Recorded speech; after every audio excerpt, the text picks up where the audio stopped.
Sa Pilipinas, may isang industriya ng pangisdaang nagbibigay buhay at kabuhayan sa libo-libong mga mangingisda at libo-libo pang manggagawa at nag-aambag sa ekonomiya ng bansa. Ito ay ang industriya ng tuna. Nag-umpisa ang industriyang ito noong dekada 60. Mula sa simpleng pangangaso, ito ay lumago at naging isa sa mga pangunahing industriya ng Pilipinas na kinikilala natin ngayon. Sa kasalukuyan, ang Pilipinas ay isa sa mga pangunahing bansa na pinanggagalingan ng mga isdang ito. Simula noong taong 2018 hanggang sa taong 2020, ang kabuuang huli ng tuna ay umabot ng higit sa 1,800,000 tonelada, kung saan ilan sa mga huling tuna na ito ay in-export sa iba't ibang bansa na nakapag-ambag ng higit sa $2 bilyong sa ekonomiya ng bansa. Mahalaga na ating mapagtibay ang industriyang ito, hindi lamang para sa kinabukasan ng mga isdang ito, kundi na rin ng mga taong nakikinabang dito. Kung kaya't kada taon, isinasagawa ang National Tuna Congress sa tuna capital ng Pilipinas, ang General Santos City. Ang Tuna Congress ay taunang pagtitipon ng iba't ibang mga stakeholders at eksperto upang talakayin ang mga bagong kaalaman at bigyang solusyon ang mga napapanahong issue sa industriya ng tuna. As a major fishing nation and the world's second largest archipelagic state, we Filipinos pride ourselves as a global leader in fisheries. We are blessed with enormous bounties of the seas and oceans.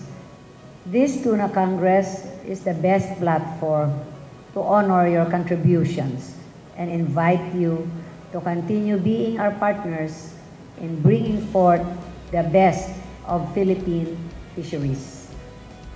Napakahalaga nito kasi ito yung pagkakataon na ang lahat ng mga industry stakeholders ay nagtitipon-tipon para pag-usapan yung mga issues and challenges ng ating industriya. This two-day Congress will bring together experts and stakeholders to provide an avenue to address the pressing global challenges faced by the Philippine tuna industry and promote sustainable fishing practices in our shores. Napakahalaga ang tuna industry sapagkat ang tuna ay nagbibigay ito ng malaking ambag sa ekonomiya natin para sa ikauunlad ng local revenues. Ang Bureau of Fisheries and Aquatic Resources ay isa sa mga major sponsors ng National Tuna Congress. Sinusuportahan natin ang National Tuna Congress kasi ito ay napaka-epektibong plataforma upang maiparating sa mga stakeholders natin, sa mga partners, mga kinauukulan, kung ano ang mga interest na gustong isulong ng industriya ng tuna fisheries. So, isang opportunity din ito na makuha ng Bureau of Fisheries and Aquatic Resources ang kooperasyon ng mga stakeholders, maging ang local partners natin at saka international partners.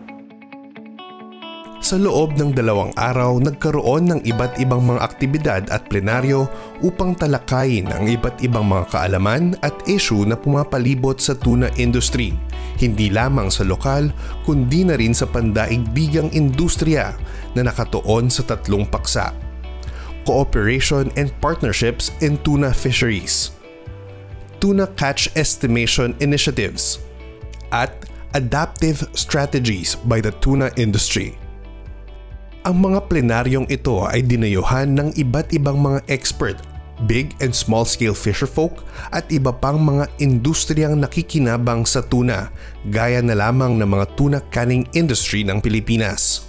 Sa pamamagitan ng mga ito, nagkaroon ng panibagong pag-unawa ang ating mga stakeholders sa kabuuang estado ng industriya ng tuna.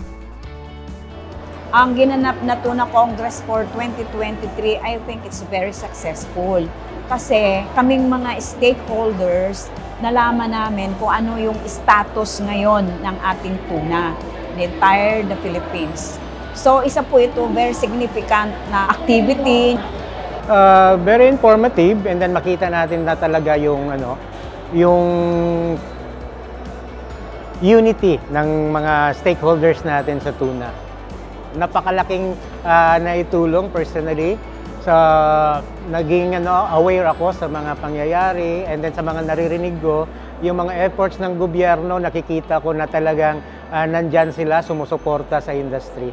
And then yung industry naman is talagang ginagawa na nila yung dapat nila na role na gampanan na going towards sustainability na talaga. Ang kagandahan dito, ma'am, napopromote ang fishing. At saka nalaman ng mga magdaragat na importante talaga ang tuna fishing industry dito sa General Santos. Okay rin kasi doon man sila nabubuhay. Doon, yun ang means of income nila. At saka taon-taon may improvements at saka may nalalaman sila. Bukod sa mga plenaryo, nagkaroon din ng pagtatalakay sa iba't ibang mga resolusyon na makakatulong upang mapabuti ang industriya ng tuna. Ang mga resolusyon na ito ay ipapasa sa mga kinakaukulang mga opisina upang magkaroon ng bago o di naman kaya ay maripaso ang mga regulasyon at makapagpanday ng mga bagong batas na makakatulong sa tuna industry. Between last year and this year, actually last year, from 29 resolutions, naging 25 na lang. Ayun, majority of the resolutions have moved forward at may mga significant developments na nangyari. Ito ay tutulong para maiparating sa policymakers, para maiparating sa mga concerned na mga stakeholders kung ano ba ang direksyon ng mga pulisiya natin. Dahil sa mga konsultasyon na ito at pagbibigay ng mga resolusyon, nagkaroon ng mga bagong alituntunin na makakatulong sa tuna industry.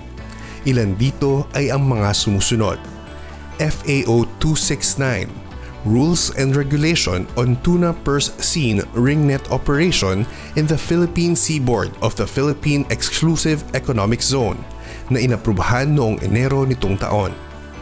FAO 270, Rules and Regulations on the Operation of Philippine Flag Fishing Vessels Operating in Distant Water Beyond National Jurisdiction na naaprubahan noong Enero nitong taon. FAO 271, Rules and Regulations for the Protection of Cetaceans and Whale Sharks from Purse Seine and Ringnet Fishing Operations na naaprubahan noong Mayo nitong taon. At ang Rules and Regulations for the Conservation and Management of Sharks for Philippine Fishing Vessels na naaprubahan nitong Agosto nitong taon.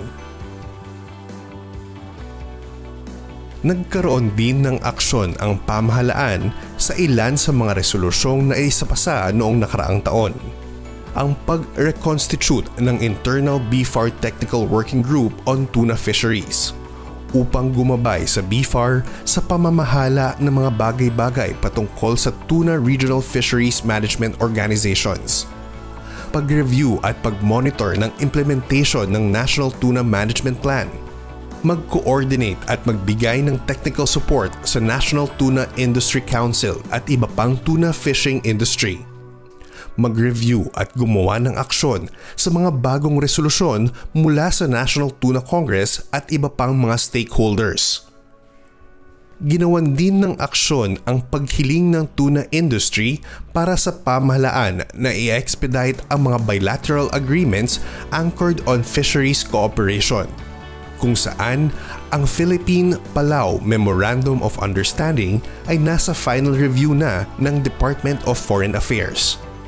Ang Philippine-Papua New Guinea Memorandum of Understanding naman ay nasa review at 3 sa implementing arrangement ay isinasapinan na upang mapirmahan ngayong taon.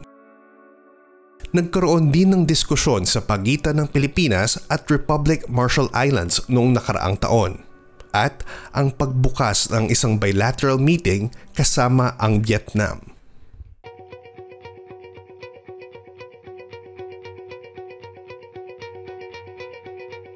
Ang mga aksyon na ito ng pamahalaan ay isang malaking patunay sa dedikasyon ng BIFAR na matulungan, mapabuti at maiangat ang industriya ng tuna ng ating bansa.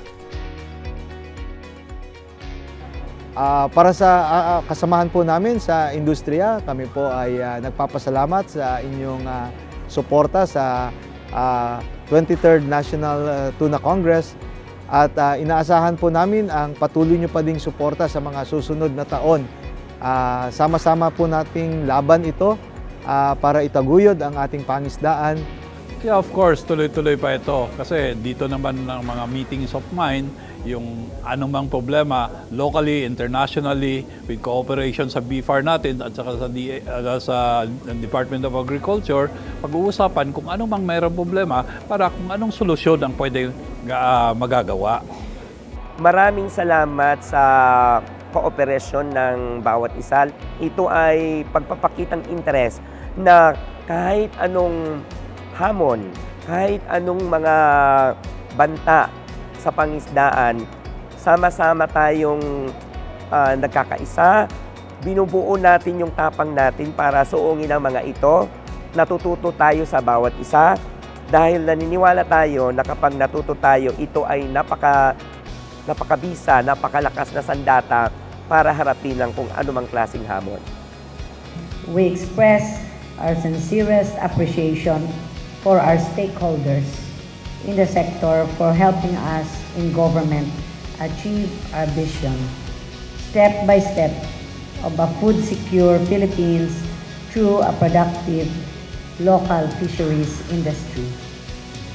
Together, let us be part of this movement of a food and nutrition secure Philippines through a vibrant and productive tuna sector. Maraming salamat po at mabuhay